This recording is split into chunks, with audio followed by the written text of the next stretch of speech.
Hello කොහමද ඔයාලට? කට්ටිය ඉති චුට්ටක් ලැජ්ජ හිතෙනවා. හීනයක් ආසාවක් හැබැයි කරගන්න යන ගමන. ඔවයි හොඳටම වටපිටාව දැක්කම ඔයාලා දන්නවා මං කොහෙටද ඇවිල්ලා ඉන්නේ කියලා. ගිහිල්ලා බලමු කොහෙටද මම මේ යන්නේ කියලා. මෙච්චර මේ ගිනි ගහන අවුවේ.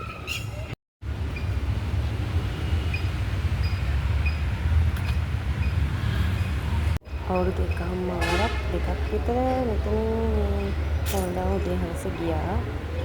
යන්න ඕනේ කියලා හිතුවා යන්න හම්බුන්නේ නැහැ. හැබැයි වෙන වැඩකට කොළඹ ආපු වෙලාවේ අවසානයේදී මම මෙතනට ආවා. ඉතින් යමු මාත් එක්ක. මම මේ හදිස්සියෙම කොළඹ ඇවිල්ලා හදිස්සියෙම මියුසියම් එකට ගියේ කවුරු බලන්නද කියලා.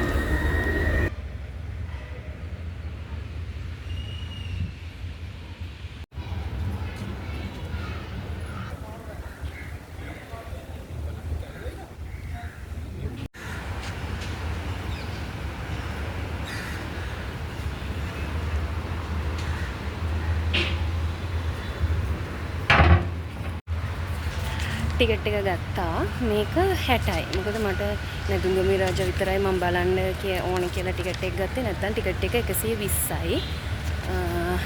දැන් ඇතුළට යමු. සමහර විට අපට මේ වීඩියෝ කරන්න දෙන්නේ නැති වෙයි. ෆොටෝ එකක් විතරක් ගහන්න දෙයි. කොහොමද බලමු ඇතුළට යන්නේ. අද සතියේ දවසක් ඉන්න චුටක් කට්ටිය අඩුයි. හැබැයි එළියේ හිටිය ඉස්කෝලේ ළමයි මේ ඇතුළට ආවට පස්සේ හරි හමුතු ෆීලින් එකක් තියෙන්නේ තමයි. මොකද කියනවා නම් පාළු ගතියක් වගේ නිකන් එහෙම දැනෙන්නේ.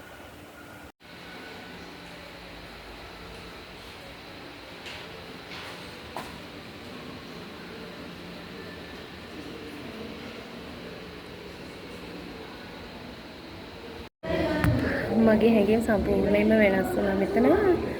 මම පල්ලෙහා බලද්දි ඔහොම ඉන්න මං කැම එක අනිත් පැත්ත හරවන්නම්. ඔයාලා බලන්න මම ඉස්සෙල්ලාම මෙතන දැක්කේ මේ මෙන්න මේ පැත්තේ ඉඳන් එනකොට මම මුලින්ම දැක්කේ මේ ඇටකොට්ට මේ වීදුරුවෙන්. ඊට පස්සේ පල්ලෙහාට නැවිලා මම බලන්න යනකොට දකුණු අත පැත්තට හැරුණාම මෙන්න මම බලන්න අපු කෙනා ඉන්නවා. ඇස් දෙකට කඳුළු ආවා. චුට්ටක් එහාට මෙහාටවත් එන්න බැරි වෙන්නේ නිකන් හිර වුණා වගේ වුණා මම. යමු අපි ආව ළඟට ගිහින් බලමු. තඩි ඩයිනෝසරෙක් මෙයා ළඟටත් යන්න පුළුවන්. පැත්තේ බර්ඩ්ස්ලා ඉන්නවා.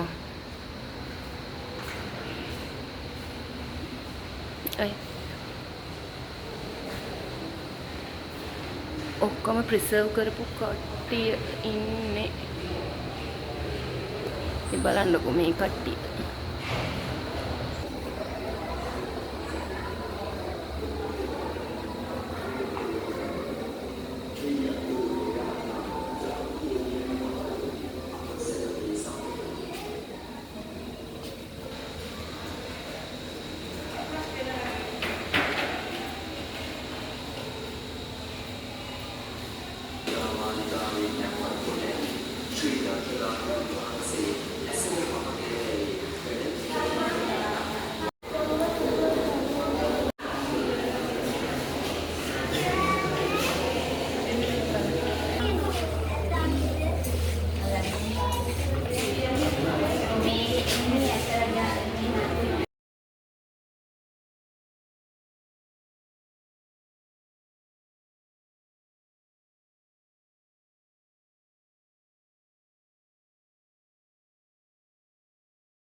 ඒ ආසාව හරි. ඇතුලේ වීඩියෝ කරන්න දෙන්නේ නැහැ. ෆොටෝ ගන්න විතරයි දෙන්නේ. එහෙනම් අලුත් වීඩියෝ එකකින් ඉක්මනින් හම්බෙමු. ගිහින් එන්නම්. බයි. හොඳටම වුවයි අප්පා. බයි.